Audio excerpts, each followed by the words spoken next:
Gold, trusted gold buyers. మీరు తాకట్టు పెట్టిన బంగారాన్ని విడిపించి ఈ రోజు ఉన్న మార్కెట్ ధరకు కొనబడను.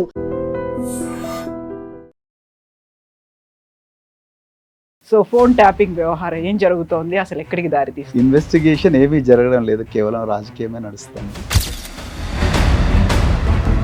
టెలిఫోన్ అనే సాధనం మన దేశంలోకి వచ్చినప్పటి నుంచి ఫోన్ ట్యాపింగ్ జరుగుతూనే ఉంది.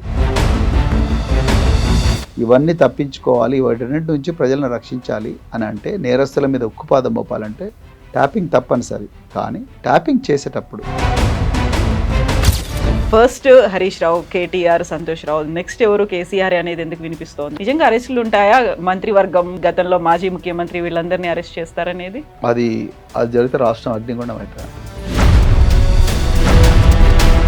థంబ్నెయిల్స్ పెట్టి చేస్తారు, చేస్తే మేము దాని మీద కేసు పెడితే ఇన్వెస్టిగేట్ చేయరు. ఇదే హైదరాబాద్.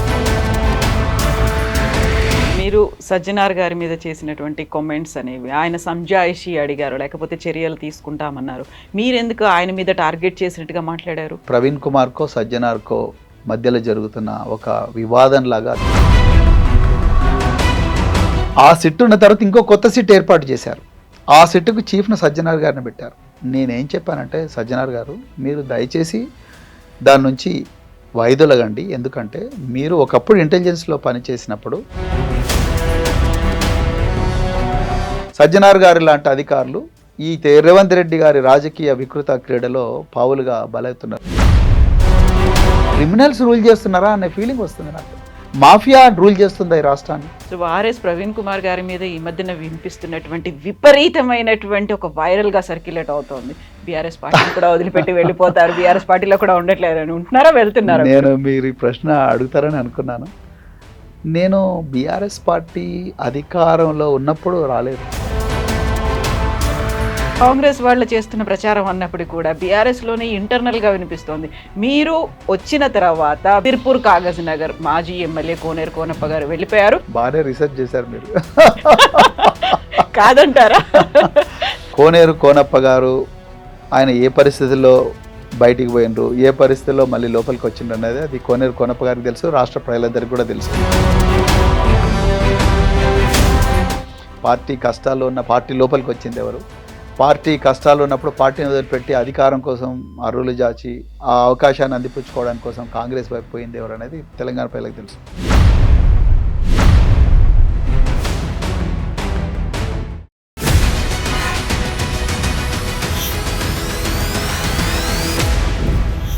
నమస్తే, welcome to I dream inside politics with Kavitha. తెలంగాణ రాష్ట్రంలో ఫోన్ ట్యాపింగ్ వ్యవహారం మీదే రాజకీయం అంతా నడుస్తోంది. గతంలో బీఆర్ఎస్ ప్రభుత్వం మాత్రమే కాదు, ఇప్పుడు కాంగ్రెస్ సర్కార్ కూడా మంత్రివర్గ ఫోన్లతో పాటుగా ప్రతిపక్ష నాయకుల ఫోన్లను కూడా ట్యాప్ చేస్తోంది అనేటువంటి ఆరోపణలు వినిపిస్తున్నాయి. యాక్చువల్గా ఫోన్ ట్యాపింగ్ అనేది ప్రభుత్వం ఎందుకు చేయిస్తోంది? అది కేవలం పోలీస్ అధికారులు చేసేటువంటి తప్పిదంగానే ఎందుకని ముద్రపడుతోంది? మనతో పాటుగా ఉన్నారు సీనియర్ లీడర్, మాజీ ఐపీఎస్ అధికారి అండ్ ప్రస్తుతం బీఆర్ఎస్ లో కీలకంగా వ్యవహరిస్తున్నటువంటి ఆర్ఎస్ ప్రవీణ్ కుమార్ గారు. హలో అండి, నమస్తే. ఎలా ఉన్నారు? ఐఎమ్ గుడ్ అండి.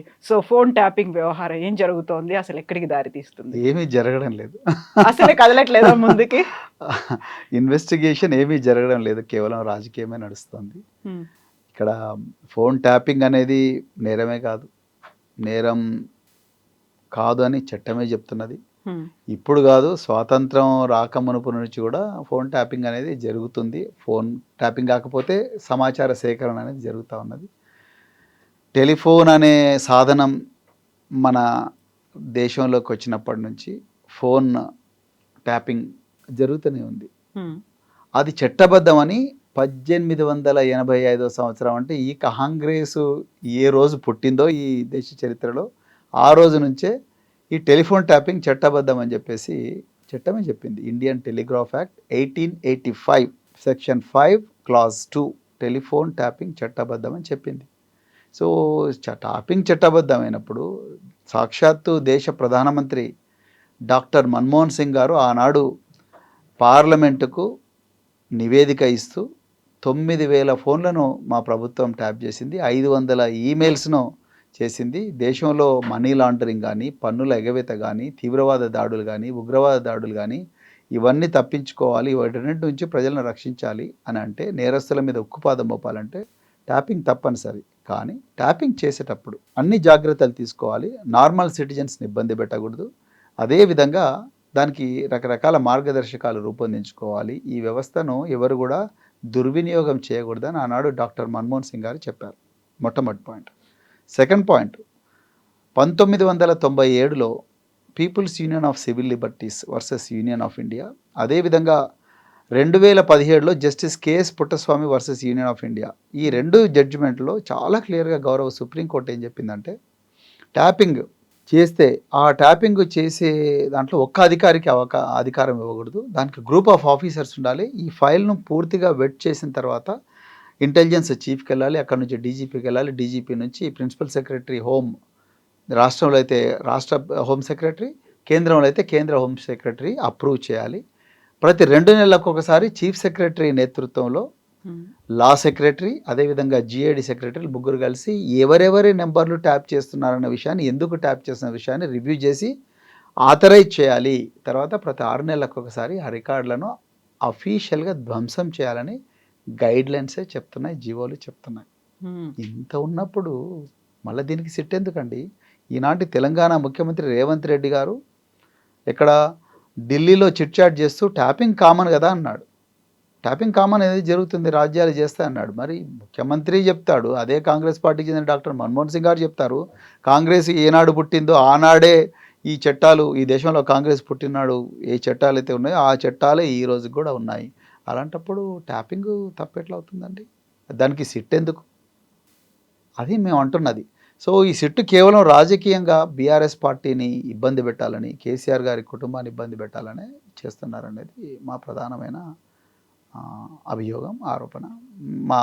మేము వాస్తవాలు ప్రజల ముందర పెడుతున్నాం. ఫోన్ ట్యాపింగ్ చేయొచ్చు అని చట్టంలో ఉన్నప్పటికీ కూడా అది ఎవరైతే దేశానికి వ్యతిరేకంగా వర్క్ చేస్తున్నారో, సంఘ వ్యతిరేక శక్తులు ఎవరైతే ఉన్నారో, ఎవరి వల్ల అయితే ప్రమాదం జరుగుతుందో, ఒక డిఫెన్స్ కోసమని మనం చెయ్యొచ్చు అనేది ఉంది. బట్ ఇక్కడ గత సర్కార్ చేసిందంతా కూడా ప్రతిపక్ష నాయకులను టార్గెట్ చేసింది, లేకపోతే ఎన్నికల్లో గెలవడానికే దీన్ని ఒక అక్రమంగా యూజ్ చేసుకున్నారు అనేదే కదా ఆరోపణనే.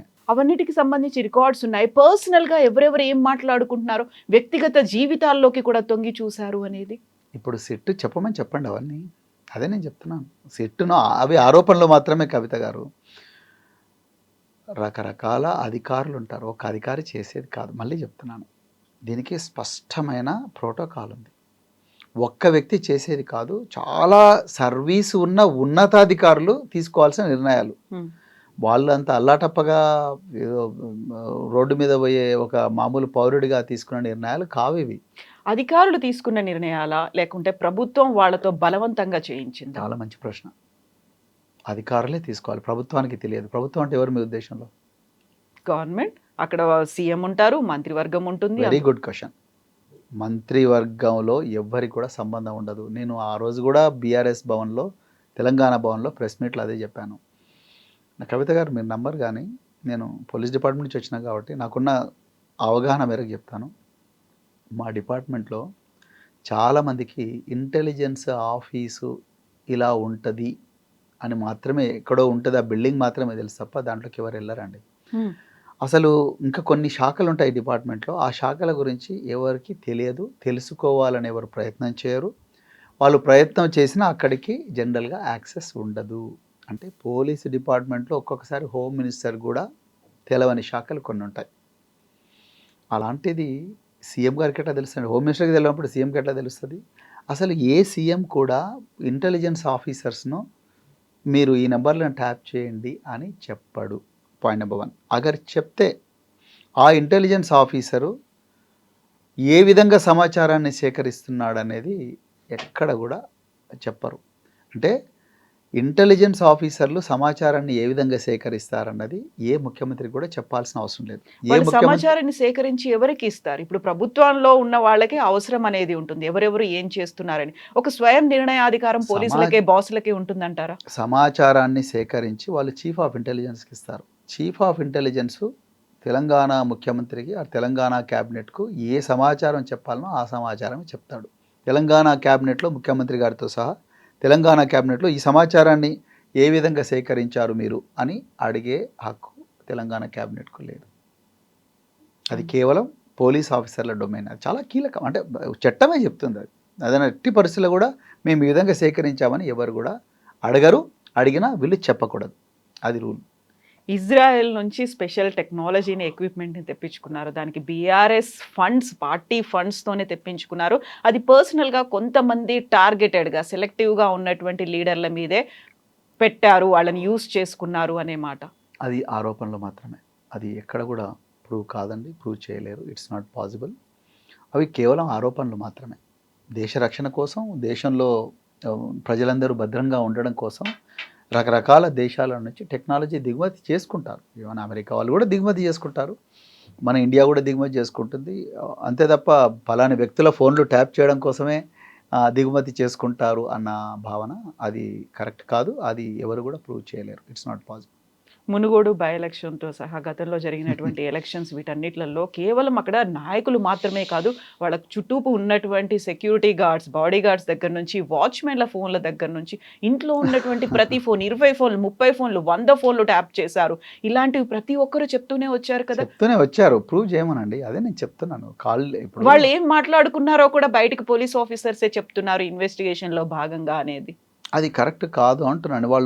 వాళ్ళు చెప్తున్నది కరెక్ట్ కాదు అంటున్నాను నేను. ఇదంతా కూడా ఒక వ్యక్తి తీసుకునే నిర్ణయం కాదండి. అది నేను మొదట చెప్పిందే మళ్ళీ ఇప్పుడు కూడా చెప్తున్నాను. ఒక ఇంటెలిజెన్స్ డిపార్ట్మెంట్లో ఎవరి ఫోన్లు ట్యాప్ చేయాలి, ఎందుకు ట్యాప్ చేయాలి అనేది సామూహికంగా గ్రూప్ ఆఫ్ ఆఫీసర్స్ తీసుకునే నిర్ణయాలు. దాని మీద పేపర్ మీద కూడా ఉంటుంది ప్రతిదీ కూడా. అంత ఈజీగా ఈ నెంబర్ ట్యాప్ చేస్తే కవిత గారు మీరు ఎయిర్టెల్ కదా, లేకపోతే మీరు ఎయిర్సెల్ కదా, టాటా కదా, మీరు చేయండి అంటే వాళ్ళు చేయరు. It's not possible. వాళ్ళు చేస్తే వాళ్ళ కంపెనీలు మూసుకోవాల్సి వస్తుంది, వాళ్ళు దేశద్రోహులు అవుతారు. సో ప్రతిదానికి ఒక రూలు, ప్రోటోకాల్ ఉంటుంది. ఎవరెవరి ఫోన్లు ట్యాప్ చేశారు, ఎందుకోసం చేశారు అనేది ఆ ఫైల్స్లో ఉంటుంది. అది చీఫ్ సెక్రటరీ దగ్గర నుంచి డీజీపీ దాకా, డీజీపీ నుంచి చీఫ్ ఆఫ్ ఇంటెలిజెన్స్ దాకా, చీఫ్ ఆఫ్ ఇంటెలిజెన్స్ నుంచి కింది స్థాయి అధికారుల దాకా అందరికీ తెలుసు. రికార్డు ఉంటుంది. ఆ రికార్డు చూసి మళ్ళీ 6 నెలల తర్వాత, 2 నెలల తర్వాత రివ్యూ కమిటీ కూడా అంతా చూస్తుంది. అలాంటప్పుడు మీరు హోంగార్డ్ల ఫోన్లో ట్యాప్ చేశారా, వాచ్మెన్ల ఫోన్లో ట్యాప్ చేశారా అనేది, వాళ్ళు ఎందుకు ట్యాప్ చేశారు అనేది వాళ్ళ కారణాలు రాసుంటారు. ఆరోపణలు ప్రూవ్ చేయాలి. ఇప్పుడు సిట్ వాళ్ళు, నేనేమంటున్నానంటే సిట్ వాళ్ళు రేపు ప్రూవ్ చేయాలి ఇవన్నీ, వీళ్ళు ఎందుకోసం చేశారని. అంత ఈజీ కాదండి అది. అసలు మా బాధ అంత ఏంటంటే, ఒకటి కవిత గారు, నేను ఒక్కటే చెప్తాను. నిజంగా ట్యాపింగ్ అనే అధికారం అపరిమితమైన అధికారం. ఇది మామూలు అధికారం కాదు. అపరిమితమైన అధికారము. ఏ డిపార్ట్మెంట్కు, ఏ ప్రజలకు లేని అధికారము పోలీస్ డిపార్ట్మెంట్లో ఒక గ్రూప్ ఆఫ్ పోలీస్ ఆఫీసర్స్కు చట్టబద్ధంగా ఇవ్వబడ్డది. దాన్ని మిస్యూజ్ చేసి ఎవరైనా అధికార దుర్వినియోగాన్ని పాల్పడి తన స్వార్థ చింతన కోసం డబ్బులో లేకపోతే ఇంకేవో చేశారంటే వాళ్ళు తప్పకుండా తప్పు చేసినట్టే. దాన్ని డిపార్ట్మెంటు తప్పకుండా ఇన్వెస్టిగేట్ చేయాల్సిందే. ఇన్వెస్టిగేట్ చేసి వాళ్ళను దోషులుగా ముందర నిలబెట్టాల్సిందే. దానికి రకరకాల మార్గాలు ఉన్నాయి. అది మా డీజీపీ గారికి తెలుసు, ప్రిన్సిపల్ సెక్రటరీ హోమ్కి తెలుసు, అందరికీ తెలుసు ఎట్లా పోలీస్ ఆఫీసర్స్ను ఇన్వెస్టిగేట్ చేయాలనేది.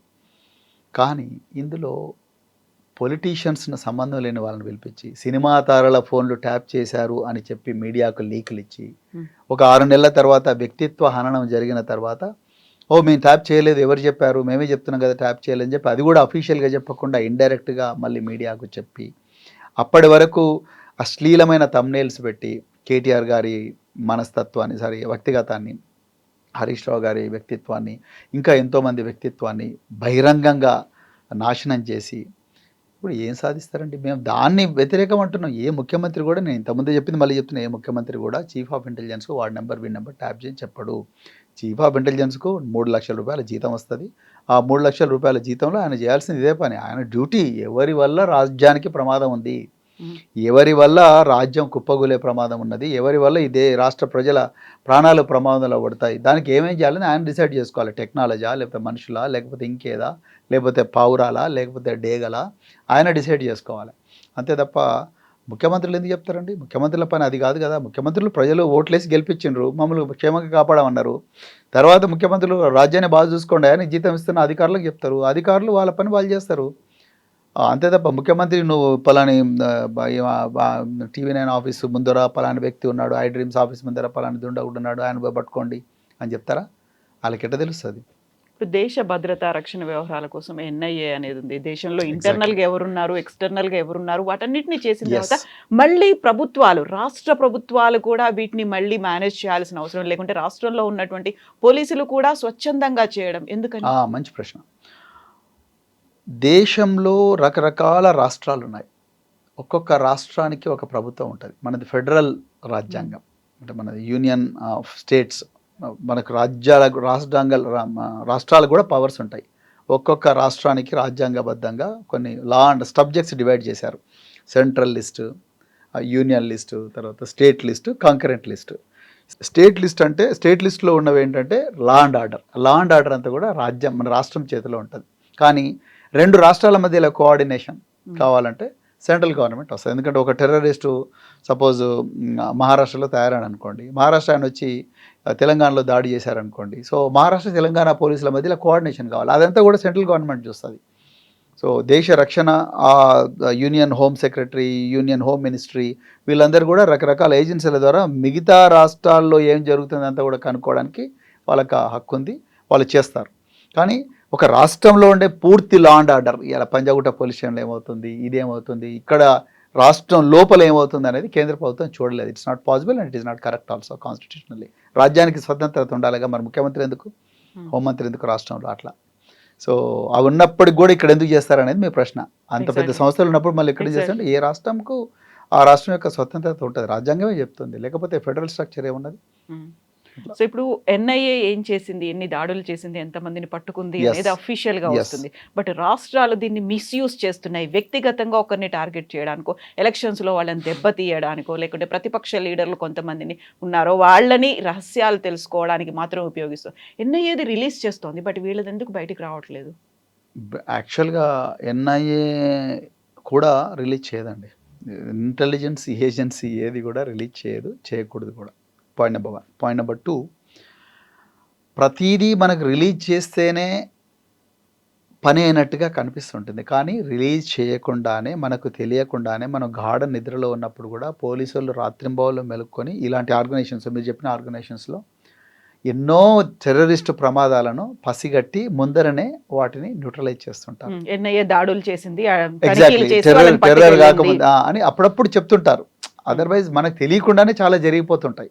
సో ఏ రాజ్యం కూడా, ముఖ్యంగా నిఘా సంస్థలు ఏవి కూడా ప్రెస్ మీట్లు పెట్టడం కానీ, ప్రెస్ నోట్ రిలీజ్ చేయడం కానీ జనరల్గా చేయరు. ఏదో అరెస్ట్ అయితే తప్ప చేస్తారు, ఒక ఇంట్లో సెర్చ్ చేస్తే తప్ప చేస్తారు, అంతే తప్ప అదర్వైజ్ మేము ఇలాంటి ఇంటెలిజెన్స్ సేకరించామని ఎప్పుడు కూడా చెప్పరు. ఇక్కడనే కాదు, ప్రపంచంలో ఎక్కడ కూడా చెప్పరు, చెప్పకూడదు కూడా. సో ఇప్పుడు పోలీసులకే నిర్ణయాధికారం ఉంటుంది, వాళ్ళంతా వాళ్లే చేస్తారు అనుకున్నప్పుడు, మీరు కూడా బిఎస్పీ అధినేతగా ఉన్నప్పుడు మీరు ప్రభుత్వం చేస్తోంది, ప్రభుత్వం చేసిందా అక్కడ పోలీసులు చేశారా? మీరు చేసినటువంటి ఆరోపణ కూడా నాకు మంచి ప్రశ్న. నాకు యాపిల్ నుంచి మెసేజ్ వచ్చింది, హ్యాక్ అవుతోంది అని, నా ఫోన్ హ్యాక్ అవుతుందని. యాపిలే రాసింది, నీ ఫోన్ మామూలుడు ఎవడు హ్యాక్ చేయడు, ఏదో రాజ్యం హ్యాక్ చేస్తుంది. రాజ్యం హ్యాక్ చేసినప్పుడు రాజ్యాలు రెండే ఉంటాయి, తెలంగాణ ప్రభుత్వం ఉండాలి, నేను తెలంగాణలో పుట్టినా కాబట్టి, లేకపోతే కేంద్ర ప్రభుత్వం ఉండాలి. నేను అదే చెప్పాను, తెలంగాణ ప్రభుత్వం అన్న చేసి ఉండాలి, రాజ్యం అంటే అదే కదా. తెలంగాణ పోలీసులే చేస్తున్నారని యాపిల్ ఏం చెప్పలేదు, ఒక రాజ్యం చేస్తుంది. ఆ రాజ్యం ఏదో నాకు తెలియదు, కానీ మాకు ఇంకా ఫర్దర్గా తెలిస్తే చెప్తానంటే 2 మెయిల్స్ పంపించింది. ఆ మెయిల్స్ కాపీలు తీసుకొని చెప్పి నేను commissioner of police CV Anand గారికి ఇచ్చాను. ఇట్లా ఉంది, నాకు మరి ఆ రాజ్యం ఏదో కేంద్ర రాజ్యమా రాష్ట్ర రాజ్యమా నాకు తెలియదు, బట్ దీన్ని ఇన్వెస్టిగేట్ చేయండి అన్నారు. కానీ వాళ్ళు ఏం ఇన్వెస్టిగేట్ చేయలేదు, ఎఫ్ఐఆర్ చేసి వదిలేశారు. సో ఐపీఎస్ ఆఫీసర్గా మీరు కంప్లైంట్ చేశారు, ఆ తర్వాత ఐఏఎస్ ఆఫీసర్ ఆకునూరి మురళీ కూడా చేశారు. అంటే వీళ్ళని ఒక రాజ్య వ్యతిరేక శక్తులు అని అనుకున్నారా ఏంటి అసలు?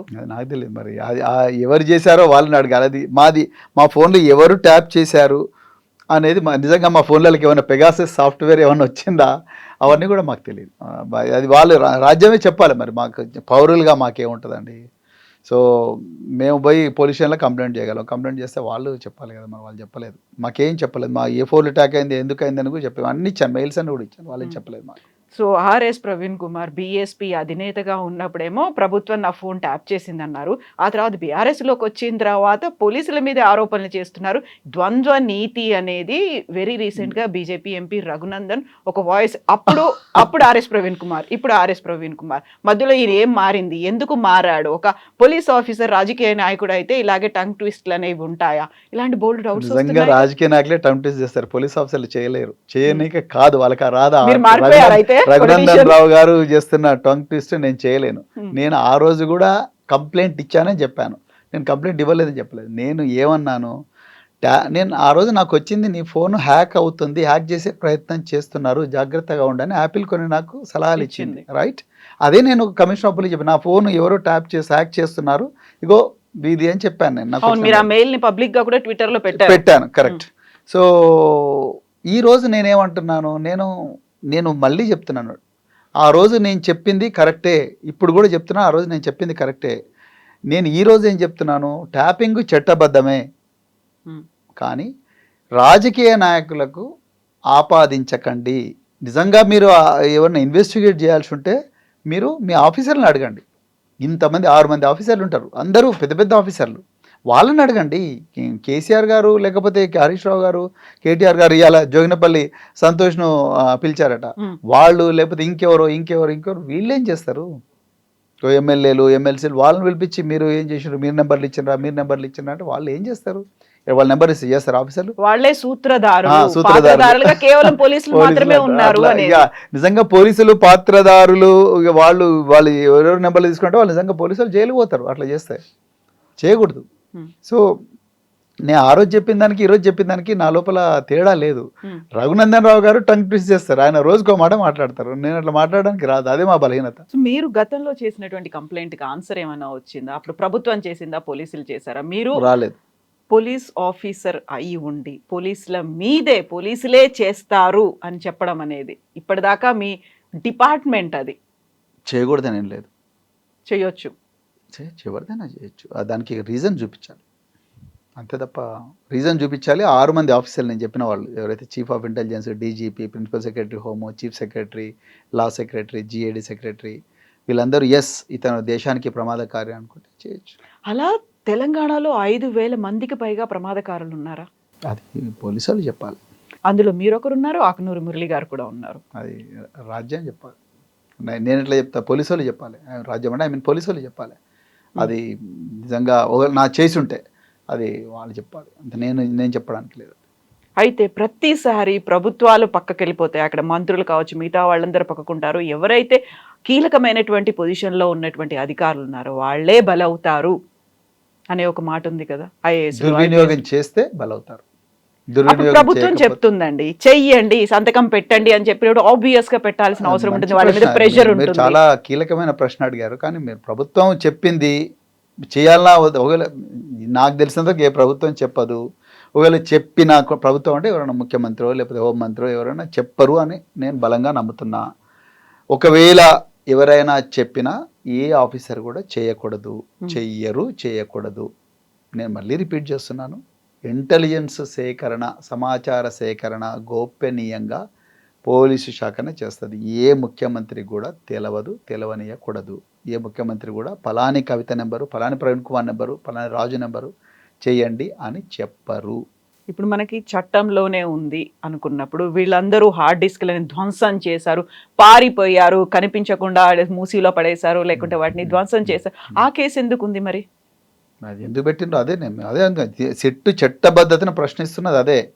ఒకవేళ కమిటీనే ధ్వంసం చేయమని చెప్తుంది, 6 నెలలకు ఒకసారి కమిటీనే దీన్ని ధ్వంసం చేయండి, డేటాను ధ్వంసం చేయండి అని చెప్తుంది. మరి ఆ విధంగా డేటా ధ్వంసం జరిగినప్పుడు ఈ కేసు ఎందుకు వచ్చిందో మాకు అర్థం. బట్ అక్కడ కాన్స్టిట్యూషన్ గా ఒక కమిటీ ఫామ్ అయింది అనేది ఉందా అఫీషియల్ గా? అది ఎందుకు మరి వీళ్ళు ఉన్నారు ఈ కమిటీలో, ఈ హెడ్ ఉంటారు, లేకపోతే ఈ ఆధ్వర్యంలో 6 సభ్యులు అనేది ఏర్పడింది అనేది అఫీషియల్ గా బయటికి రాలేదు కదా. ఉంటదండి, అది వాళ్ళు కోర్టులో సబ్మిట్ చేసిన డాక్యుమెంట్స్ చూడండి, తప్పకుండా కమిటీలు ఉంటాయి. కమిటీలు లేకుండా ఎట్లా ధ్వంసం? వాళ్ళని ఏర్పాటు చేసేది ఎవరు ఫామ్ చేస్తున్నారు? గవర్నమెంట్, అది చట్టంలోనే ఉంది, గైడ్ లైన్స్. అది పోలీస్ డిపార్ట్మెంట్ అంటే హోంమంత్రి కాదు, చీఫ్ సెక్రటరీని డిసైడ్ చేస్తారు. చీఫ్ సెక్రటరీ, ఆ కమిటీలో చీఫ్ సెక్రటరీ చైర్మన్ చైర్మన్గా ఉంటారు. అదేవిధంగా లా సెక్రటరీ, జిఐడి సెక్రటరీ వీళ్ళందరూ ఉంటారు. తర్వాత పోలీసు నుంచి ప్రిన్సిపల్ సెక్రటరీ హోము, డీజీపీ వీళ్ళందరూ రిప్రజెంటేటివ్స్ ఉంటారు. పెద్ద ఆయన చెప్పారు అని ఒక పొలిటికల్ గా వాళ్ళకి నెంబర్స్ అనేవి పేపర్ల మీద రాసిచ్చారు, వీళ్ళ చెయ్యండి, పేపర్ మీద హ్యాండ్ రైటింగ్ దాంతో రాసి ఇచ్చి ఆ తర్వాత వాటిని తీసేసుకున్నారు. వాళ్ళని ఇవన్నీ నేను మళ్ళీ చెప్తున్నాను, ఇదంతా రాజకీయంగా దుమారం లేపడానికి ప్రయత్నం చేస్తున్నారు. రాజకీయంగా కేసీఆర్ గారి కుటుంబాన్ని వీళ్ళందరినీ కూడా ఇబ్బంది పెట్టడానికి చెప్తున్న వార్తలే తప్ప, ఆరోపణలే తప్ప ఇందులో వాస్తవాలు లేవండి. నేను మళ్ళీ రిపీట్ చేస్తున్నాను, మళ్ళీ మీరు 10 సార్లు అడిగినా ఇదే చెప్తా, ఏ ముఖ్యమంత్రి కూడా పలానా నెంబర్ ఉంది అని చెప్పారండి. ఓ పెద్ద ఆయన చెప్పారు, చెప్పరు, రాసిచ్చారు. ఇప్పుడు సంతోష్ ఈ రోజు అటెండ్ అవుతున్నారు, సంతోషే ఆయన నెంబర్లు ఇచ్చారు, ఆయనే రాసిచ్చారు అని. ఆయన ఒక మాజీ రాజ్యసభ సభ్యుడు, ఆయన రాసిస్తే ఎవరైనా చేస్తారా? సంతోష్ రాసిస్తే ఎవరైనా ఈ నెంబర్ పెట్టునంటే పెడతారా? సీఎం ఫ్యామిలీ కదా, సీఎం కి అత్యంత సన్నిహితంగా ప్రతిరోజు ఉండేటువంటి ఒక పర్సన్. నాట్ పాసిబుల్ అండి, అట్లా చేయరు. పోలీస్ ఆఫీసర్లు వాళ్ళు రాజకీయ నాయకులు ఇవాళ ఉంటారు, రేపు పోతారు. కవిత గారు అంటే వాళ్ళు ఈ రోజు అధికారం ఉంటారు, రేపు ప్రతిపక్షాలు ఉంటారు. కానీ 30 సంవత్సరాలు ఉద్యోగాలు ఉండాల్సింది ఎవరు? Police officers. బట్ అదే పోలీస్ ఆఫీసర్లని టార్గెట్ చేస్తున్నట్టున్నారు. సిట్లో అధికారులు ఒక 6 నెలల్లో రిటైర్ అయిపోయే వాళ్ళు, మా ప్రభుత్వం వచ్చింది తర్వాత మేము చూసుకుంటాం, మీరు ఇష్టం వచ్చినట్టుగా ఆడకండి, వాళ్ళు ఆడిస్తున్నట్టుగా మీరు డాన్స్ చేయకండి. రిక్వెస్ట్ చేస్తున్నాం, చేతులు జోడించి పోలీస్ ఆఫీసర్లకు మేము రిక్వెస్ట్ చేస్తున్నాం, దయచేసి చట్టబద్ధంగానే పనిచేయండి, మీరు రాజకీయ ఒత్తిళ్లకు లొంగకండి. రేవంత్ రెడ్డి గారు లేకపోతే ఆయన కింద ఉండే అనుచరులు ఏదో చెప్పారని చెప్పేసి మీరు దయచేసి తప్పటి అడుగులు వేయకండి, వేస్తే చట్టబద్ధంగా మేము చర్యలు తీసుకోవాల్సి ఉంటుంది అని చెప్పడంలో తప్పే ఉందండి? మీరు చెప్పండి. అది ఒక రకంగా పోలీసులని బెదిరిస్తున్నారు అనేది కదా కంప్లైంట్ కూడా వెళ్ళింది. సలహా ఇస్తున్నాం, వేడుకుంటున్నాం. పోలీసులు బెదిరించేంత గొప్పలం కాదు, మేము క్రిమినల్స్ కాదు, వేడుకుంటున్నాం చట్టబద్ధంగా పనిచేయండి. ఉదాహరణ చెప్తా, గజ్వేలులో మాజీ ఎమ్మెల్యే మైనంపల్లి హనుమంతరావు గారు ఒక బహిరంగ సభలో నేను హరీష్ రావు మీద, కేటీఆర్ మీద పెట్రోల్ పోస్తాను, కాలబెడతాను, నా మీద కూడా పెట్రోల్ పోసుకుంటాను, కాలబెడతాను, ముగ్గురం కలిసి అవసరం అనుకుంటే జైలుకు పోదాం, లేదా సత్య సావనాన్ని చద్దాం అని అంటాడు. అది నేరమా కాదా? నేరమే, కరెక్ట్.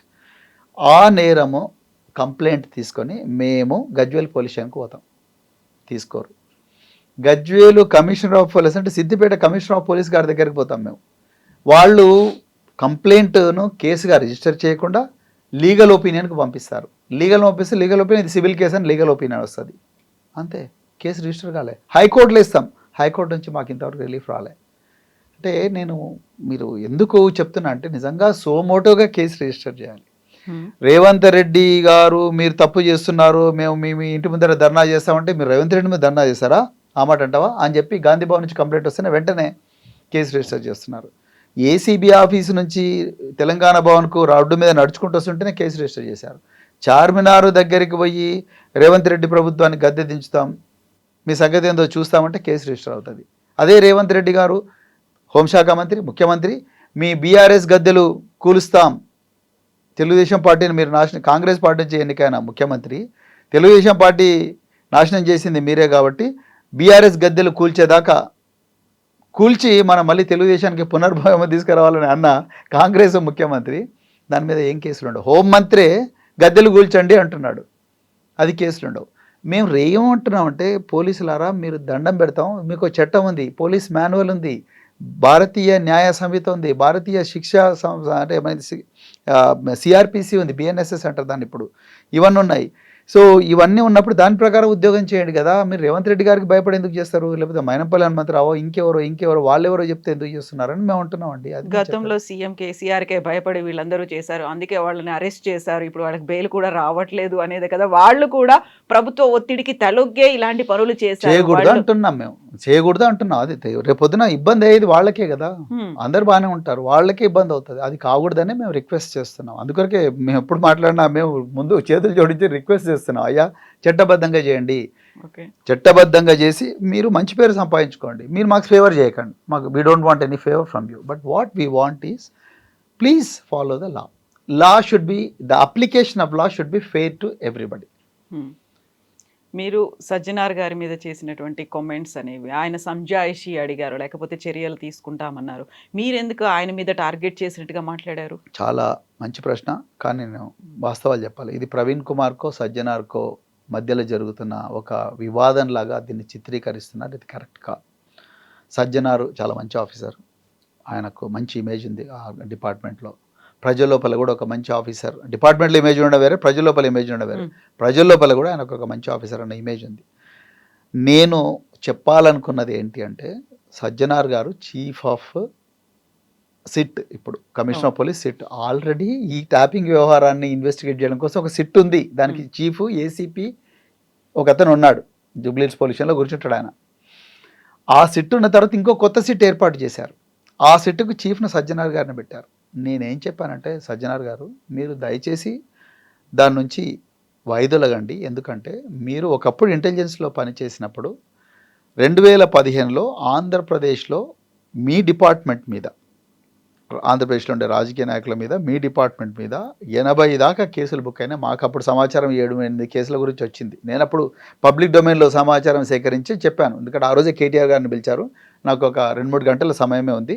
సో ఆ సమయంలో మేము కొంత రీసెర్చ్ చేసి తీసుకుపోయి చెప్పాము. ఒక 4-5-7 పోలీస్ స్టేషన్లు చెప్పాను. యాక్చువల్గా 87 పోలీస్ స్టేషన్లో ఆనాడు తెలుగుదేశం పార్టీ నాయకులు, తెలంగాణ గవర్నమెంట్ అఫీషియల్స్, తెలంగాణ అక్కడక్కడ పోలీస్ ఆఫీసర్లను కూడా ఉన్నారు, మా నాయకుల, తెలుగుదేశం నాయకుల ఫోన్లు ట్యాప్ చేస్తున్నారు అని చెప్పి 2015లో ఇచ్చారు. తెలంగాణలో ఆ రోజు ఇంటెలిజెన్స్లో సజ్జనార్ గారు ఉన్నారు. సజ్జనార్ గారు, మీరు ఆ రోజు చేసింది ఒప్పు అయితే మరి ఈరోజు ఇక్కడ పోలీసు వాళ్ళు చేసింది కూడా ఒప్పు అవుతుంది. దయచేసి మీరు అక్కడ పనిచేసిండ్రు కాబట్టి మీరు ఇప్పుడు సిట్టుకుండి ఇదే ట్యాపింగ్ వ్యవహారాన్ని ఇన్వెస్టిగేట్ చేయడం కరెక్ట్ కాదు, మీరు వాయిదొలగండి అని నేను వారిని చెప్పిన. అంతే తప్ప సజ్జనార్ గారి క్యారెక్టర్ కానీ, సజ్జనార్ గారు మీద లేనిపోయిన అభాండాలు వేయడం కానీ, ఆయన మీద 7 క్రిమినల్ కేసులు ఉన్నాయి. నేను అదే చెప్పాను. 7 ఎగ్జాంపుల్గా 7 తెలంగాణ పోలీసుల మీద ఆంధ్రప్రదేశ్లో బుక్ అయ్యని చెప్పారు. నేను సజ్జనార్ గారి పేరు చెప్పింటే అది కరెక్ట్ కాదు, నేను చెప్పడం అట్లా కరెక్ట్ కాదు. కానీ తెలంగాణ పోలీసుల మీద, కానీ ఆ రోజు తెలంగాణ పోలీసుల్లో నిఘా విభాగంలో సజ్జనార్ గారు కూడా డిఐజీగా ఉన్నారు, సజ్జనార్ గారు ఐజీగా ఉన్నారు. సో నేను అట్టేటప్పుడు మీరు ఆ రోజు ఏ నిఘా విభాగం అయితే ఆ రోజు ఆంధ్రప్రదేశ్లో మీరు మా ఫోన్లు ట్యాప్ చేసినని ఆరోపణలు ఎదుర్కొన్నారో, ఆ నిఘా విభాగంలో మీరు డిఐజీ ఐజీగా పనిచేసి ఇప్పుడు మీరు సిట్టుకు చీఫ్గా ఉండడం అనేది అది కరెక్ట్ కాదు. ఆ రోజు మీరు చేసింది ఒకవేళ నిజమై ఉంటే ఈరోజు ఇక్కడ పోలీసు వాళ్ళు చేసింది తప్పెట్లవుతుంది. అందుకొరకు మీరు మీ ఓన్ డిపార్ట్మెంట్లో పనిచేసిన ప్రభాకర్ రావు గారిని, మరి ముఖ్యంగా ప్రభాకర్ రావు గారిని ఇన్వెస్టిగేట్ చేయడం కరెక్ట్ కాదు అని చెప్పి నేను చెప్పిన. నేను ఇప్పటికి కూడా అదే మాట మీద ఉన్నా. సో ఆయన నన్ను ఒక లెటర్ అడిగాడండి. ఆయన ఏమన్నా మీరు నా మీద ఏమేమి 7 కేసులు ఉన్నాయి, దాని స్టేజు, ఎఫ్ఐఆర్ నెంబర్ అవన్నీ నన్ను అడిగారు. నేను చాలా క్లియర్గా చెప్పిన, నేను నాకుండే సమాచారం ఇది, నేను నా దగ్గర ఉండే సమాచారంతో ఒక రాజకీయ నాయకుడిగా నేను మాట్లాడినా, నేను మిమ్మల్ని వ్యక్తిగతంగా దెబ్బతీయలేదు. సో ఆయన 2 రోజుల టైం అడిగారు. 2 రోజుల్లో నాకు ఈ కేసుల వివరాలన్నీ తీసుకు లాస్ట్కి ఛార్జ్ షీట్ ఫైల్ చేసిన దాని కాపీ ఒకటి అవి ఇవన్నీ అడిగారు. అవి పోలీస్ డిపార్ట్మెంట్లో best sub inspector, best inspector కూడా 2 రోజులు కాదు కదా, 20 రోజుల్లో కూడా ఆ డేటా తీసుకురాలేరు. నేను చెప్పాను, ఆ డేటా తీసుకురావాల్సింది మీరు. ప్రతిపక్షంగా ప్రశ్నించే బాధ్యత, హక్కు మాకు రాజ్యాంగంలో ఆర్టికల్ 19 ద్వారా సంక్రమించింది. మేము మా సమాచారం తప్ప రైటా చెప్పాల్సింది పోలీసులు, లేకపోతే హోంమంత్రి, లేకపోతే ముఖ్యమంత్రి. నిజానికి దీనికి ఆన్సర్ చెప్పాల్సింది ముఖ్యమంత్రి, హోంమంత్రి రేవంత్ రెడ్డి గారు. సజ్జనార్ గారు ఒక ప్రభుత్వ అధికారి. ఆయనను ముందర పెట్టి రేవంత్ రెడ్డి హార్వర్డ్లో, బోస్టన్లో, దావోస్లో ఎంజాయ్ చేస్తున్నాడు. సో నేను ఇంకొక విషయం కూడా ఏం చెప్పానంటే, తర్వాత ఆ ఇంటర్వ్యూలో తర్వాత చెప్పిన ఏంటంటే, సజ్జనార్ గారి లాంటి అధికారులు ఈ రేవంత్ రెడ్డి గారి రాజకీయ వికృత క్రీడలో పావులుగా బలవుతున్నారు, సమిదలుగా మారిపోతున్నారు. ఇది కరెక్ట్ కాదు. అధికారులారు దయచేసి ఆలోచించుకోండి అని కూడా నేను చెప్పడం జరిగింది. సో అదే నేను చెప్పిన. దానికి నాకు మీడియా ఎట్లా చిత్రీకరిస్తుందంటే ఇది ప్రవీణ్ కుమార్కు, సజ్జనార్కు వ్యతిరేకంగా జరుగుతున్న వాళ్ళగా నేను కరెక్ట్ నేను ఇచ్చేసాను. ఒక ప్రస్తుత పోలీస్ ఆఫీసర్ మధ్య జరుగుతున్న మంచి మిత్రుడు అండి నాకు. సో అందుకొరకే సజ్జనార్ నాకు లెటర్ పంపించారు, ఇంతవరకు వచ్చింది ఆ వ్యవహారం. నాకు కూడా ఒక క్షణం బాధేసింది. కానీ ఆయన అఫీషియల్గా ఆయన చాలా తీవ్ర మనోవేదనకు గురైనట్టుంది ఆయన పేరు చెప్పంగానే. సో నేను ఎక్స్ప్లెనేషన్ ఇచ్చాను. ఆ రోజు మీరు ఇంటెలిజెన్స్లో ఉన్నారు కాబట్టి నేను మీ పేరు తీసుకున్నాను, అంతే తప్ప మీకు వ్యక్తిగతంగా లేదని అదే రాసి పంపించిన. సో ఆయన 2 రోజుల టైం అడిగా, నేను 1 రోజులో రాసి పంపించేసాను. సో ఆర్ఎస్ ప్రవీణ్ కుమార్ గారు ఏంటి ఫుల్ ఫ్లెడ్జ్డ్ గా పొలిటీషియన్ గా ట్రాన్స్ఫార్మ్ అయిపోయినట్టేనా? మీలాంటి వాళ్ళు గైడ్ చేస్తే ఇంకా బాగా అవుతాం. నిజంగా ఇంకా పాలిటిక్స్ ఇంకా రాలేదు మాకు, అవి వస్తాయో రావు కూడా నాకు తెలియదు. కానీ 3 years అవుతుంది కదా, 3 ఇంకా years అవుతుంది రాలేదంటే. కాబట్టి మరి ఇక మీరు చెప్పాలి నేను ఎవాల్వ్ అవుతున్నానా లేదా, లేకపోతే అదే పాత ఐపీఎస్ ఆఫీసర్ లేకపోతే వాసన ఛాయలు ఇంకా ఉన్నాయా మీకు? గురుకులాల సెక్రటరీ ప్రవీణ్ కుమార్ లేకపోతే కరీంనగర్ ఎస్పీ ప్రవీణ్ కుమార్ లాగానే ఉన్నానా లేదా అనేది మీరు చెప్పాలి. సో మరి బిఎస్పిలో మీరు రాష్ట్ర అధ్యక్షుడిగా ఉన్న తర్వాత, బీఆర్ఎస్ కి వచ్చిన తర్వాత, ఈ లీడర్ గా మారిన తర్వాత ఆ చేంజెస్ ఎట్లా చూస్తుండ్రు మీరు? అప్పుడు ఒక పార్టీకి అధ్యక్షుడిగా ఉన్నారు, ఇక్కడికి వచ్చి ఒక లీడర్ అయ్యిండ్రు, అండ్ యు ఆర్ సంధిస్తూనే ఉన్నారు, ఆ ప్రశ్నల్ని సంధిస్తూనే ఉన్నారు. కాకుంటే గతంలో బీఆర్ఎస్ ప్రభుత్వం మీద సంధించారు, ఇప్పుడు కాంగ్రెస్ మీద సంధిస్తున్నారు. చాలా ఆరోపణలు చేశారు. పోరాటం నిరంతరం నేను పోరాటం చేస్తూనే ఉన్నాను. సో ఆ రోజు నేను బిఎస్పి రాష్ట్ర అధ్యక్షుడిగా ఉన్నప్పుడు రాష్ట్రంలో ప్రజలు, ముఖ్యంగా నిరుద్యోగులు చాలా ఇబ్బందులకు గురైనరు. వాళ్ళందరికీ ఒక గొంతుగా నేను మారినమాట వాస్తవం. ఎందుకంటే నా దగ్గర ఒక స్పష్టమైన సమాచారం, టీజీపీఎస్సీ నుంచి పేపర్లు లీక్ కావడం, గ్రూప్ 1 పేపర్ లీక్ కావడం, కాళేశ్వరం అవినీతి అవన్నీ అని అన్నాం మేము ఆ రోజు. అంటే ఆ రోజు పోరాటాలు అన్ని ప్రతిపక్ష పార్టీలు ఏ విధంగా అయితే పోరాటం చేసినో ఆ విధంగా మేము పోరాటం చేసినాం. కానీ రకరకాల కారణాల వల్ల బీఎస్పీలో అగ్రనాయకత్వంతో నాకున్న కొన్ని డిఫరెన్స్ ఆఫ్ ఒపీనియన్ వల్ల నేను బయటకు వచ్చాను. బయటకు వచ్చిన తర్వాత బీఆర్ఎస్ పార్టీలో ఉన్నాను. నేను బీఆర్ఎస్ పార్టీలో ఎందుకు చేరినా అనేది కూడా మీకు ఇంతకుముందు కూడా చెప్పాను. ఇప్పుడున్న పరిస్థితుల్లో తెలంగాణ వాదం, బహుజన వాదం రెండు కలవాల్సిన అవసరం ఉన్నది. కలిస్తే రాష్ట్రానికి న్యాయం జరుగుతుంది అనే ఉద్దేశంతో నేను కేసీఆర్ గారు ఆహ్వానించారు. నేను వెంటనే పోయి జాయిన్ అయిన తర్వాత నేను బీఆర్ఎస్ పార్టీలు ఇప్పుడు పార్టీ కేటీఆర్ గారు, హరీష్ రావు గారు, కేసీఆర్ గారు వీళ్ళందరికీ మిగతా సీనియర్ నాయకులందరూ కూడా నన్ను కేర్ఫుల్గా గైడ్ చేస్తూ ఏ విధంగా ముందరు పోవాలి, ఏ సమస్యల మీద మనం ఏం మాట్లాడాలి, మన పార్టీ లైన్ ఏ విధంగా ఉంటుంది అనేది కూడా కేర్ఫుల్గా గైడ్ చేస్తున్నారు. నేను కూడా నేర్చుకుంటున్నాను చాలా ఫాస్ట్గా. సో రాబోయే రోజుల్లో ఇంకా మంచిగా ఇవాల్వ్ అవుతానని అనుకుంటున్నాను. That is the hope with which I'm working. So గతంలో ఫోన్ ట్యాపింగ్ గురించి మాట్లాడారు, కాళేశ్వరం గురించి మాట్లాడారు, అవన్నీ ఆరోపణలైనా లేకుంటే వాటన్నిటికి సమాధానాలు దొరికాయా? ఫోన్ ట్యాపింగ్ మీద మాట్లాడుతూనే ఉన్నాను నేను. ఫోన్ ట్యాపింగ్ మీద, కాళేశ్వరం మీద కూడా మాట్లాడినాను నేను. ఇప్పుడు కూడా మాట్లాడాను. లేదంటారా? లేదు, కాళేశ్వరాన్ని కూల్చారని చెప్పాను. ఓకే, నేను కాళేశ్వరం ప్రాజెక్టు మేడిగడ్డ బ్యారేజ్ను బాంబులతో కూల్చారు, ఇసుక దందా కోసం కూల్చారు, ఆనాడు ప్రభుత్వాన్ని అప్రతిష్ట పాలు చేయడానికి కోసం కూల్చారు. అదేవిధంగా ఈరోజు ఇసుక దందా కోసం కోట్లాది రూపాయలు వెచ్చించి కట్టిన చెక్ డ్యామ్లను కూడా బాంబులు పెట్టి పేల్చేస్తున్నారు అని నేను ఇప్పుడు కూడా చెప్తున్నాను. యుద్ధ నేరం, దాన్ని నిజంగా చాలా సీరియస్ ఇన్వెస్టిగేట్ చేయాలి. మీరు గమ్మత్ ఏంటంటే కవిత గారు, అందులో ఫిర్యాదుదారులు ఎవరో తెలిస్తే మీరు పరేషాన్ అవుతారు. అందులో ఫిర్యాదుదారులు మామూలు వ్యక్తులు కాదు, బాగా చదువుకొని ఆ డిపార్ట్మెంట్లో 10 సంవత్సరాలు పనిచేసిన ఇంజనీర్స్ ఉన్నారు.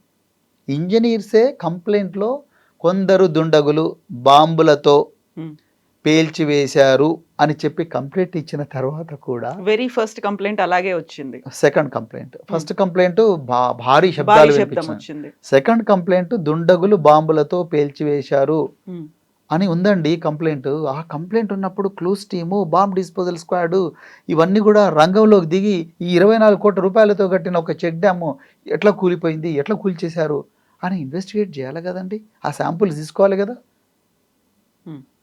అంటే ఈ ప్రభుత్వానికి ఇసుక దందా ఇంపార్టెంట్ అయింది కానీ రైతుల పొలాల్లోకి వచ్చే నీళ్ళు ఇంపార్టెంట్ కాదు. అంటే ఒక క్రిమినల్స్ రూల్ చేస్తున్నారా అనే ఫీలింగ్ వస్తుంది నాకు. మాఫియా రూల్ చేస్తుందా ఈ రాష్ట్రాన్ని? మీరు చూడండి, కోల్ బ్లాక్ అంటే అన్నం ఉడికిందా లేదా అనడానికి అన్ని మెతుకులు పిసకాల్సిన అవసరం లేదు.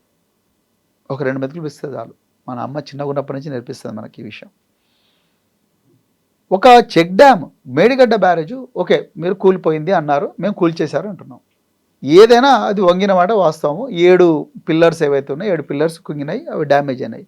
ఆ 7 పిల్లర్స్ను రిపేర్ చేస్తే, ఒక 300 కోట్లు పెట్టి రిపేర్ చేస్తే మళ్ళీ అందరికీ రైతులకు నీళ్ళు వస్తాయి. Common sense. ఒక చెక్ డ్యామ్ కడితే 1000 ఎకరాలకు భూములు వస్తాయి, నీళ్ళు వస్తాయి. ఆ చెక్ డ్యామ్ 24 కోట్లతో కట్టారు. దాన్ని కూలగొడితే వాటర్ స్టోర్ కాదు, ఇసుక తేలుతుంది. ఆ ఇసుకను మొత్తం కూడా మార్కెట్ చేయొచ్చు. సో అక్కడ మేడిగడ్డలో అదే జరుగుతుంది ఇసుక దందా, ఇక్కడ మానేరు డ్యాంలో కూడా అదే జరుగుతుంది ఇసుక దందా. అంటే ఈరోజు ఇసుక ఇంపార్టెంటా, రైతుల పొలాల్లోకి నీళ్ళు ఇంపార్టెంటా అంటే, నేను రైతుల పొలాల్లోకి నీళ్ళు ఇంపార్టెంట్ నేనంట. రేవంత్ రెడ్డి ఇసుక ఇంపార్టెంట్ అంటున్నాడు. కేసీఆర్ గారు రైతుల పొలాల్లోకి నీళ్ళు ఇంపార్టెంట్ అన్నారు. రేవంత్ రెడ్డి నాకు ఇసుక దందానే ఇంపార్టెంట్ అంటున్నాడు. అంటే ఇద్దరు వ్యక్తుల మధ్యలో ఆలోచన విధానం, పరిపాలన సరళి చూస్తే మీకు క్లియర్గా అర్థమవుతుంది ఎవరి ప్రయోజనాలు ఎవరి గుండెలో ఉన్నాయనేది. నేను అదే చెప్పాలనుకుంటున్నాను. Okay. So RS Praveen Kumar గారి మీద ఈ మధ్యన వినిపిస్తున్నటువంటి విపరీతమైనటువంటి ఒక వైరల్గా సర్క్యులేట్ అవుతోంది. బీఆర్ఎస్ పార్టీని కూడా వదిలిపెట్టి వెళ్ళిపోతారు, బీఆర్ఎస్ పార్టీలో కూడా ఉండట్లేదు అని ఉంటున్నారా, వెళ్తున్నారా? నేను మీరు ఈ ప్రశ్న అడుగుతారని అనుకున్నాను. నేను బీఆర్ఎస్ పార్టీ అధికారంలో ఉన్నప్పుడు రాలేదు. బీఆర్ఎస్ పార్టీ అధికారం కోల్పోయి 10 మంది ఎమ్మెల్యేలు, ఇంకా కొంతమంది సీనియర్ నాయకులు, ఒక ఎంపీ, వీళ్ళందరూ కూడా మళ్ళీ అధికారం ఉన్న కాంగ్రెస్కు జంప్ అయిన తర్వాత అప్పుడు నేను బీఆర్ఎస్ పార్టీ లోపలికి వచ్చాను. మళ్ళీ నేను బీఆర్ఎస్ పార్టీ కేసీఆర్ గారి నాయకత్వంలో రాష్ట్రాన్ని మళ్ళీ ఒకసారి గొప్పగా చూడాలని అనుకున్నాను. అందుకొరకే నేను బీఆర్ఎస్ పార్టీలో ఓడిపోయినా కూడా వచ్చింది. ఎందుకంటే ఇది పోరాటాల నుంచి ఉద్భవించిన పార్టీ, తెలంగాణ ప్రయోజనాలు గుండెలో పెట్టుకున్న పార్టీ అని ఆబ్వియస్గానే అర్థమవుతుంది. సో అలాంటి పార్టీలోకి వచ్చినోని నేను మళ్ళీ కాంగ్రెస్లోకి ఎందుకు పోతాను? దీన్ని ఎవరు ప్రచారం చేస్తున్నారో దానికి మీకు మీ దగ్గరే ఉంటాయి ఆన్సర్లు. వాళ్ళు ఎవరెవరికి ట్యాగ్ చేస్తున్నారో మీకు తెలిస్తే దాన్ని ఈజీగా అర్థమవుతుంది. కాంగ్రెస్ వాళ్ళు ఇంకా కొంతమంది కలిసి చేస్తున్న ప్రచారం. నేను ఎట్టి పరిస్థితుల్లో కూడా బీఆర్ఎస్ను వదిలే సమస్య లేదు. కేసీఆర్ గారు, కేటీఆర్ గారి నాయకత్వంలో, హరీష్ రావు గారి నాయకత్వంలో రాష్ట్రానికి న్యాయం జరుగుతుందని నమ్మకం నాకుంది. బహుజన వర్గాలకు కూడా తప్పకుండా న్యాయం జరుగుతుందనే ఆశ ఉంది. కాబట్టి నేను బీఆర్ఎస్ పార్టీలోనే ఉంటాను. కేసీఆర్ గారిని తప్పకుండా ముఖ్యమంత్రి చేసే ప్రస్థానంలో తప్పకుండా నా వంతు భూమిక నిర్వహిస్తాను. సో కాంగ్రెస్ వాళ్ళు చేస్తున్న ప్రచారం అన్నప్పుడు కూడా బీఆర్ఎస్లోనే ఇంటర్నల్గా వినిపిస్తోంది. మీరు వచ్చిన తర్వాత తిరుపూర్ కాగజ్ నగర్ మాజీ ఎమ్మెల్యే కోనేరు కోనప్ప గారు వెళ్ళిపోయారు. ఆ తర్వాత ఆయనకంటూ ఒక మంచి వాగ్దానం, ఒక హామీ లభించిన తర్వాత మాత్రమే ఆయన వచ్చారు. బట్ మీరు మాత్రం సిర్పూర్ నుంచే నేను పోటీ చేస్తాను అనేది అంటున్నారు. అదేమో జనరల్ స్థానము, మీరేమో అడుగుతున్నారు. మళ్ళీ చివరికి ఆయన వచ్చారు. ఆ తర్వాత అక్కడే ఒక రకమైన సఫకేషన్ అనేది ఉంది, అందుకని మీరు వెళ్ళిపోతున్నారు అనేది, ఇది మొత్తంగా ఒక నరేషన్ అనేది బీఆర్ఎస్ నుంచే వినిపిస్తోంది ఇంటర్నల్ గా. బాగానే రీసెర్చ్ చేశారు మీరు. కాదంటారా? నేనేమంటున్నా అంటే, జనరల్ కాన్స్టిట్యున్సీస్లో షెడ్యూల్ కాస్ట్ వాళ్ళు, షెడ్యూల్ ట్రైబ్స్ చేయకూడదని లేదు. మన రాజ్యాంగమే చెప్తుంది, open competition is open to everybody, right? రెండవది, కోనేరు కోనప్ప గారు ఆయన ఏ పరిస్థితుల్లో బయటికి పోయినరు, ఏ పరిస్థితుల్లో మళ్ళీ లోపలికి వచ్చిండ్రు అనేది అది కోనేరు కోనప్ప గారికి తెలుసు, రాష్ట్ర ప్రజలందరికీ కూడా తెలుసు. నేను దాని గురించి కామెంట్ చేయను. పార్టీ కష్టాల్లో ఉన్నప్పుడు పార్టీ లోపలికి వచ్చింది ఎవరు? పార్టీ కష్టాలు ఉన్నప్పుడు పార్టీని వదిలిపెట్టి అధికారం కోసం అర్రులు జాచి ఆ అవకాశాన్ని అందిపుచ్చుకోవడానికి కోసం కాంగ్రెస్ వైపు పోయింది ఎవరు అనేది తెలంగాణ ప్రజలకు తెలుసు. కోనేరు కోనప్ప గారు కాంగ్రెస్ పార్టీని వదిలి మళ్ళీ బీఆర్ఎస్ లోపలికి వచ్చి కేసీఆర్ గారి నాయకత్వంలోనే మేము పనిచేస్తామని చెప్పేసి ఆయన పార్టీలో జాయిన్ అవుతే నేను అడ్డుకోవడం కరెక్ట్ కాదు. ఎందుకంటే పార్టీలోకి ఎవరైనా రావచ్చు. ఇవాళ రేపు ఆరూరి రమేష్ గారు కూడా జాయిన్ అవబోతున్నారు. మీరు వరంగల్ కాబట్టి మీకు కూడా ఐడియా ఉంది. పార్టీలోకి ఆరూరి రమేష్ గారు వస్తారంటే నిజంగా ఆ రోజు ఆరూరి రమేష్ గారు ఏ పరిస్థితుల్లో పార్టీని వదిలిపెట్టిన దానికి నేను ప్రత్యక్ష సాక్షిని. ఆ రోజు పార్టీలో చాలామంది నాయకులు చాలా బాధపడ్డారు. ఆరూరి రమేష్ లాంటి నాయకుడు పోతారు అనుకున్నారు. కానీ ఆయన మరి ఎందుకో ఆయన తప్పు తెలుసుకున్నట్టుంది, లేకపోతే రకరకాల కారణాల వల్ల ఆయన మళ్ళీ ఈరోజు మళ్ళీ రేపు బీఆర్ఎస్ పార్టీలో జాయిన్ అవుతున్నారు. సో పార్టీలోకి ఎవరిని తీసుకోవాలనేది పార్టీ అగ్రనాయకత్వం డిసైడ్ చేస్తుంది. ఒక పార్టీలో సభ్యుడిగా నేను అగ్రనాయకత్వం యొక్క నిర్ణయాన్ని స్వాగతించాలి, గౌరవించాలి. ఇక నేను సిర్పూర్ నుంచే పోటీ చేస్తాను అనేది నిజంగా సిర్పూర్ ప్రజలు మొదటి నుంచి కూడా నిజంగా కోనప్ప గారు ఎమ్మెల్యేగా ఉన్నప్పుడు నేనెవరో తెలవనప్పుడు మూడు నెలల ముందర నేను ఆ కాన్స్టిట్యున్సీకి పోతే నాకు 45,000 ఓట్లు ఇచ్చారు. నా కులం చూడలేదు, నా మతం చూడలేదు, నేను ఏ గడ్డ మీద జన్మించిన అనే విషయాన్ని కూడా వాళ్ళు తెలుసుకోలేదు. డైరెక్ట్ అరే ప్రవీణ్ కుమార్ మంచోడు, ఐపీఎస్ ఆఫీసర్, గుద్దండి గెలుస్తాడేమో, అదృష్టం బాగుంటే ఈ కోనప్పతో మనకేం అవుతలేదు, ఈ కోనప్ప దౌర్జన్యం దోపిడీ ఎక్కువైపోయింది అని అనుకున్నారు ఆ రోజు వాళ్ళు. ఆ రోజు మాట. సో ఈరోజు మళ్ళీ సిర్పూర్ ప్రజలు ఆ విధంగా వాళ్ళు కోరుకుంటున్నారు, వాళ్ళ ప్రతినిధిగా నన్ను చూడాలని కోరుకుంటున్నారు. కానీ నేనేమంటున్నా అంటే ఎక్కడున్నా కూడా సిర్పూరు ప్రజల ప్రయోజనాలు మాత్రం నా గుండెలో పెట్టుకుంటున్నాను. అది point number 1. Point number 2, Sirpur ప్రజలు నన్ను ఎమ్మెల్యేగా చూడాలనుకుంటున్నారు. అది పాయింట్ నెంబర్ 3. కానీ పార్టీ ప్రయోజనాలు కూడా నేను చూడాలి.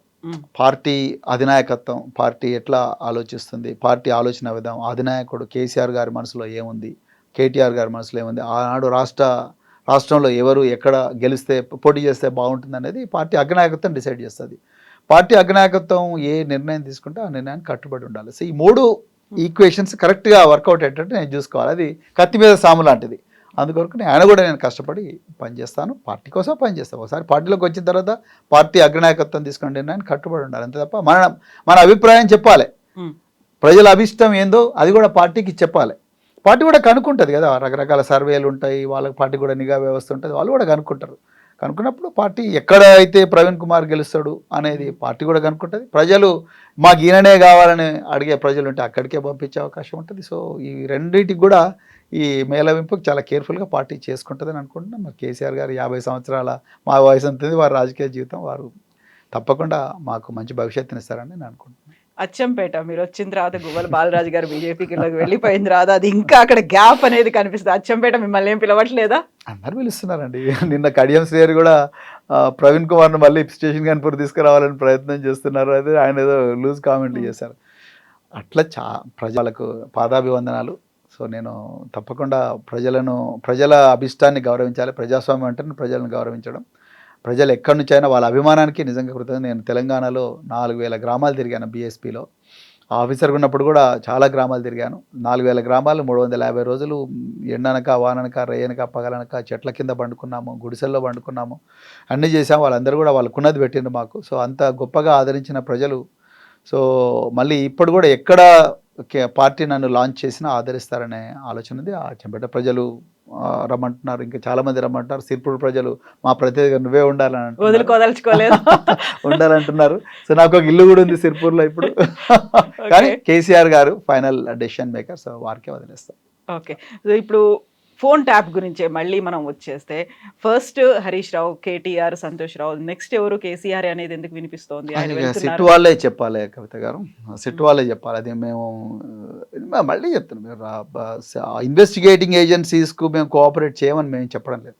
తప్పకుండా చేస్తాం. చట్టం 160 సిఆర్పిసి నోటీస్ ఇచ్చినప్పుడు తప్పకుండా చేయాలి.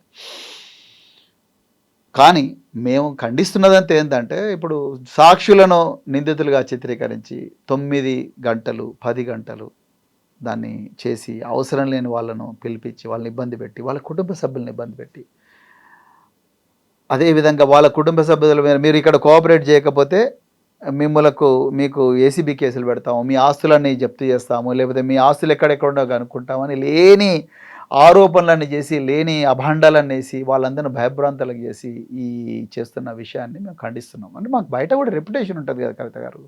ఇప్పుడు ఏం చేయనేరానికి పోయి మమ్మల్ని 9 గంటలు కూర్చోమంటే ఎట్లా బయట ఏమనుకుంటారు ప్రజలు? నిజంగా వీళ్ళు ఎంత నేరం చేసినారు అనుకుంటారు. అవన్నీ చేయొద్దని మేము రిక్వెస్ట్ చేస్తున్నాం. రేపొద్దున ఎవరికి నోటీస్ వచ్చినా పోవాల్సిందే, పోతాం చట్ట ప్రకారం, ఎవరు చేయమని చేస్తాం. కానీ యాక్చువల్లీ సిట్ యొక్క నీడ్నే ప్రశ్నిస్తున్నాం మేము. సిట్ అసలు అవసరమా అంటున్నాం. ట్యాపింగ్ చట్టబద్ధమైనప్పుడు సిట్ ఎందుకు అంటున్నాం. ఒకవేళ మీ పోలీసులు ఏమైనా తప్పు చేసి ఉంటే వాళ్ళ మీద ఇన్వెస్టిగేట్ చేసుకోండి అంటున్నాం. అది మీ ఇంటర్నల్ మ్యాటర్. రాజకీయ నాయకులు పెట్టి దీని ఒక ధారావాహిక సీరియల్ లాగా మనసు మమత, డాక్టర్ బాబు, ఎంతెంత దూరం లాగా మీరు కంటిన్యూస్గా నడిపిస్తున్నారు. ఇది కరెక్ట్ కాదని మేము పోలీసు వాళ్ళను చెప్తున్నాం, అంతే తప్ప వాళ్ళను టార్గెట్ చేయడం లేదు. వాళ్ళు మంచి ఆఫీసర్లే. వాళ్ళు కేసీఆర్ గారు ముఖ్యమంత్రిగా ఉన్నప్పుడు కూడా ఇప్పుడున్న ఆఫీసర్లు అప్పుడు గొప్ప గొప్ప పొజిషన్లలో ఉన్నారు. సో కానీ ఇది అవసరం లేదు, ఈ ధారావాహిక అవసరం లేదని మేము అంటున్నాం, అంతే తప్ప నోటీస్ వస్తే ఎవరైనా పోవాల్సింది. దాంట్లో ఆల్రెడీ పోలీస్ అధికారులు అరెస్ట్ అయ్యి లోపలే ఉన్నారు. ఆ తర్వాత నెక్స్ట్ టర్న్ అంతా ఇప్పుడు పొలిటీషియన్స్దే అవుతుంది, వీళ్ళే అరెస్ట్లు అవుతారు అనే మాట. నిజంగా అరెస్టులు ఉంటాయా? మంత్రివర్గం, ముఖ్యమంత్రి, గతంలో మాజీ ముఖ్యమంత్రి, వీళ్ళందరినీ అరెస్ట్ చేస్తారనేది అది జరిగితే రాష్ట్రం అగ్నిగుండం అవుతుందండి. ఎందుకు చెప్తున్నా అంటే, నేను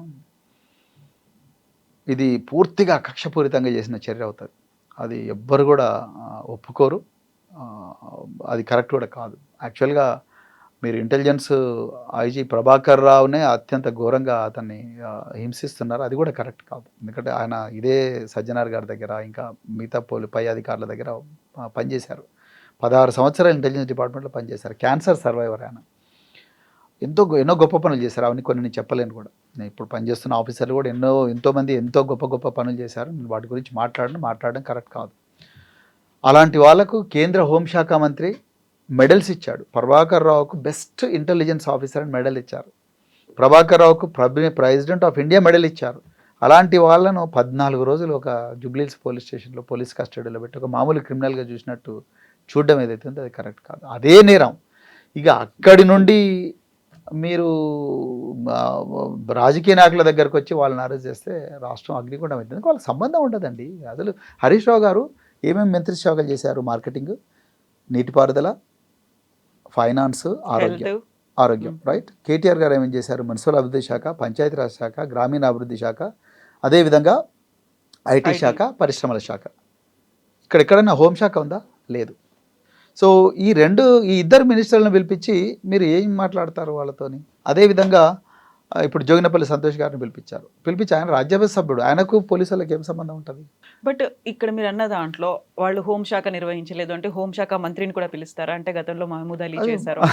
మరి అది వాళ్ళే డిసైడ్ చేసుకోవాలి. అది వాళ్ళు డిసైడ్ చేసుకోవాలి. అదేమన్నా పైప్ లైన్ లో ఉందా ఆయన కూడా పిలవడం అనేది? మీరు చూడాలి. మరి అది సిట్ వాళ్ళు మనకు చెప్పారు కదా. రేపు ఈ మాట కూడా వినిపించింది. అంటే అదేమన్నా చేస్తుంటే హోంశాఖ మంత్రి చేస్తుంటారేమో, వాళ్ళ ఆదేశాలు ఇచ్చుంటారేమో, మేము ఎందుకు ఇస్తాం, మా శాఖ ఆ పరిధిలో మేము లేం కదా అనే మాట కూడా అన్నారు అనేది. అది ఎవరైనా అంటారు. మనమే అంటున్నామంటే అర్థం చేసుకోండి. వాళ్ళైనా అదే అంటారు, ఎవరైనా కామన్ మ్యాన్ కూడా అదే అంటారు. వాళ్ళకి హోమ్ మినిస్టర్ కాదు కదా, వాళ్ళకి అసలు ఫైల్సే రావు కదా, పోలీస్ ఫైల్స్. డీజీపీ పోయి రోజు హరీష్ రావు గారి ఇంటి ముందో కేటీఆర్ ఆఫీస్ ముందర ఉండరు కదా, అంటే వాళ్ళ దగ్గర కూర్చొని చర్చ చేయరు కదా. ఆ ఫైల్స్ వాళ్ళకి సర్క్యులేటే కావు. సర్క్యులేట్ కానప్పుడు వాళ్ళు ఎట్లా రెస్పాన్సిబుల్ అవుతారు? కామన్ సెన్స్ అది. రాజకీయ నాయకులను సంబంధం లేని విషయాల్లో అరెస్ట్ చేస్తే నిజంగా చాలా గొప్ప నేరం చేసిన వాళ్ళు అవుతారు పోలీసు వాళ్ళు. రాష్ట్రం అతలాకుతలం అవుతుందని నేను అనుకుంటున్నాను. నిజంగా పబ్లిక్ చూస్తున్నారు. ఎందుకంటే అక్కడ ఆల్మోస్ట్ 5,000-6,000 మంది ప్రజల జీవితాల్లోకి తొంగి చూశారు. వాళ్ళందరూ దేశద్రోహులు కాదు, లేకుంటే సంఘ వ్యతిరేక శక్తులు కాదు. కామన్ పబ్లిక్ భార్య భర్తలతో ఏం మాట్లాడుకుంటున్నారు అనేది, ఫ్రెండ్స్ మధ్య ఏం మాట్లాడుకుంటున్నారు అనేది. మీరు కూడా ఆ మీడియా కథనాలని మీరు కూడా క్యారీ అయిపోయారు. ప్రజలు ఏం ఆలోచిస్తున్నారు? ప్రజలు అదేంటే ప్రజల ముందర వాస్తవాలు పెట్టే ప్రయత్నంలోనే మేము ఇన్ని ప్రెస్ కాన్ఫరెన్స్లు పెడుతున్నాం, మాకు ఇన్ని నోటీసులు వస్తున్నాయండి. ఇప్పుడు మాకు నోటీస్ వస్తుంది, మీరు అర్థం చేసుకోండి. ఇప్పుడు ఒక thumbnail పెట్టి ఆ రకుల్ ప్రీత్ సింగ్ అని ఎవరు సినిమా యాక్టర్ అంట, సో ఆమెను రకుల్ రావు అని ముఖ్యమంత్రి అంటాడు. వాళ్ళ ఇళ్లలో వాళ్ళ మహిళలు ఏమనుకుంటారండి? మీరు ఒకసారి ఆలోచించండి. వాళ్ళ ఇళ్లలో వాళ్ళ పిల్లలు ఏమనుకుంటారు, వాళ్ళ మహిళలు ఏమనుకుంటారు, వాళ్ళ బంధువులు ఏమనుకుంటారు?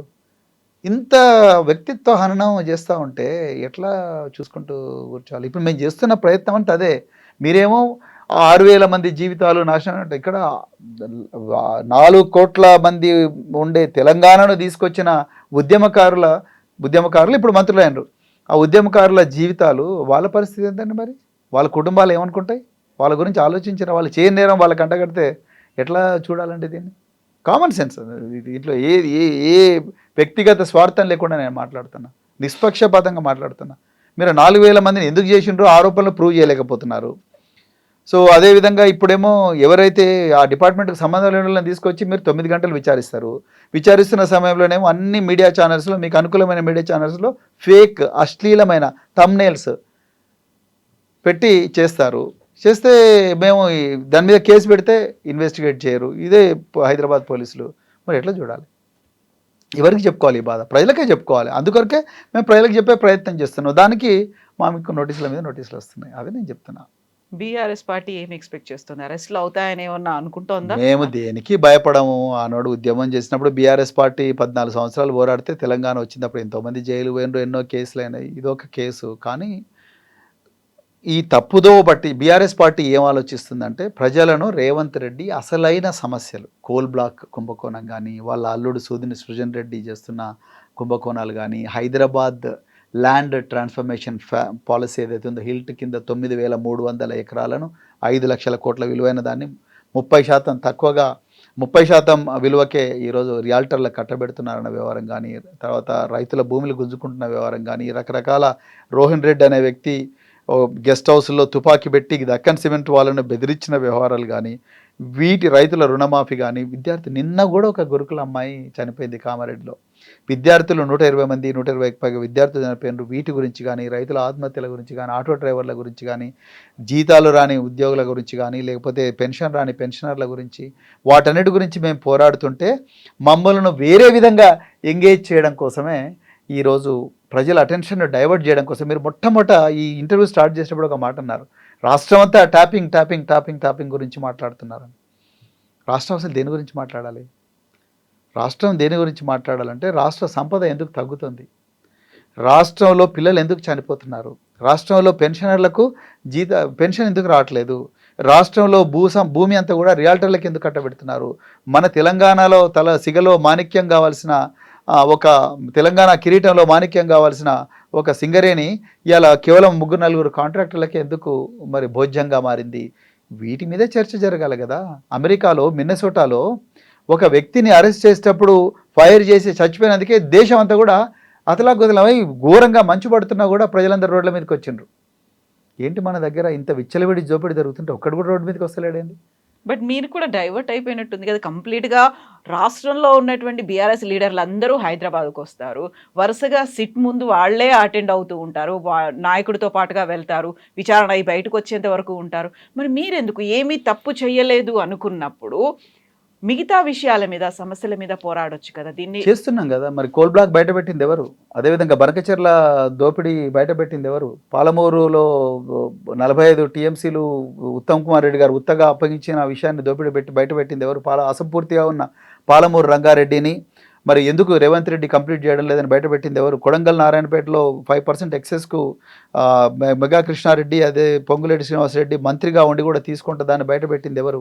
ఇంకా ఎన్నో కుంభకోణాలంతా కూడా బయట పెడుతున్నది ఎవరు? బీఆర్ఎస్ పార్టీనే కదా. కంటిన్యూస్గా పోరాటం అనేది లేదు. ఇప్పుడు మీరు చెప్పినట్టుగా ఒక ఎడతెరని ధారావాహికగా టెలిఫోన్ ట్యాపింగ్ అనేది ఇష్యూ నడుస్తోంది అనుకున్నప్పుడు, ఇన్ని కుంభకోణాలు వీటన్నిటిని బయట పెట్టామనుకున్నప్పుడు వాటికి సంబంధించి కంటిన్యూస్ ఆందోళన, పోరాటం, నిరసనలు చేస్తాము. మరి అవి చేస్తూనే మళ్ళీ పంచాయతీ ఎలక్షన్లు కొట్లాడాలి, దాని తర్వాత ఇప్పుడు రాబోయే మున్సిపల్ ఎలక్షన్లు కొట్లాడాలి, మళ్ళీ దాని తర్వాత ఎంపీటీసీ జెడ్పీటీసీ ఎలక్షన్లు కొట్లాడాలి. ఇది ఒక నిరంతరం మా జీవన విధానం ఇది. దీంట్లో తెలంగాణ ప్రజలు నీళ్ళలో ఉండే చేపలాగా మేము తెలంగాణ ప్రజల జీవన విధానంతో పోరాటమే మా జీవనం అయిపోయింది.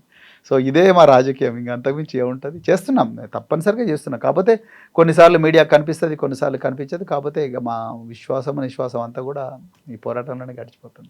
Sir, thank you so much. Best wishes to you. Thank you sir. And for more videos, Please subscribe to iDream. Please subscribe to iDream. Please subscribe iDream. And please subscribe to iDream.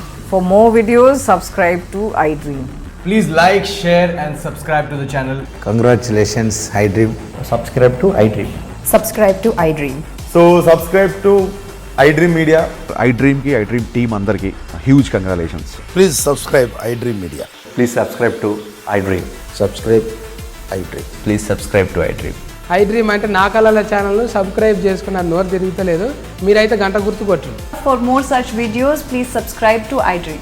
Subscribe to iDream. Please subscribe to iDream. Please subscribe iDream Media. Please do subscribe to iDream. Please subscribe to iDream Media. For best entertainment and information, please subscribe iDream. And don't forget to subscribe to iDream.